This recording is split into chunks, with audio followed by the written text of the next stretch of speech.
I'm Barb Schultz, the No Bad Foods lady. Happy New Year. Today we're going to start out by making homemade granola. Great combination of oats, brown sugar, organic coconut, some pecans, let's see what else do we have here. Sesame seeds too, olive oil and some maple syrup. It's very easy to do. It is gluten-free due to the nature of the oats. It'll last 2 to 6 months in an airtight container, and if you want to put it in the fridge, it'll probably last a little bit longer. And a good portion would probably be anywhere from about a half a cup, a quarter of a cup, depending on what you want to use it for, on top of fruit, on top of yogurt, on top of your oatmeal. All right, so let's get to it.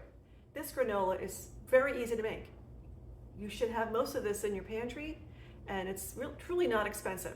So what we're going to do is mix up 3 cups of oats, and these are the old-fashioned oats, not quick oats. We're going to take a cup of shredded unsweetened coconut, unsweetened now. We're going to take a cup of coarsely chopped up pecans. We're going to take a half a cup of packed light brown sugar, a quarter cup of sesame seeds, 3/4 of a teaspoon of cinnamon, and about a half a teaspoon of kosher salt. I'm going to mix that up real quick, and then we're going to add some liquid. There's a bowl of raisins and cranberries here, dried cranberries, sweetened cranberries. They don't go in until the end. If you add them in the beginning and try to cook this, they'll be as hard as nails. All right, the dried ingredients are mixed. Here's a half a cup of extra virgin olive oil and a half a cup of real maple syrup. Don't use pancake syrup on this. Use the real stuff. It's worth it. We're going to mix this all up together. It's going to be sticky, a little goopy, but you're going to spread it out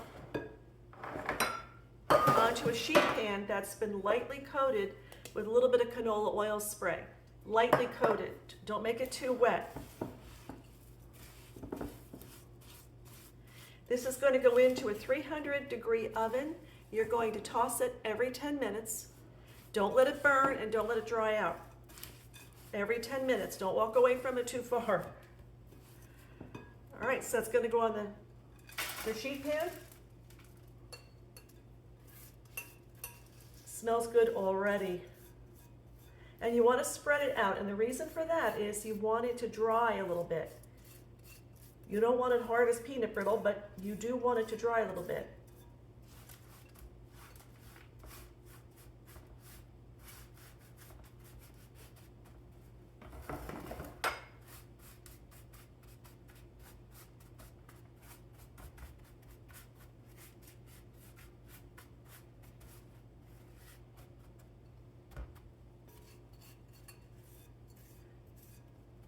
All right, and it's going in a preheated 300-degree oven.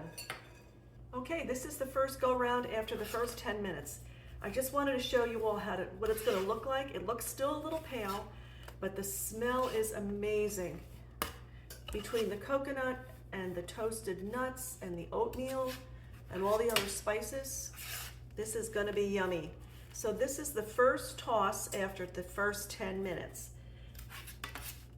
So instead of boring you with every toss every 10 minutes, we're going to come back after all of this is done and we're ready to put the dried fruit into it.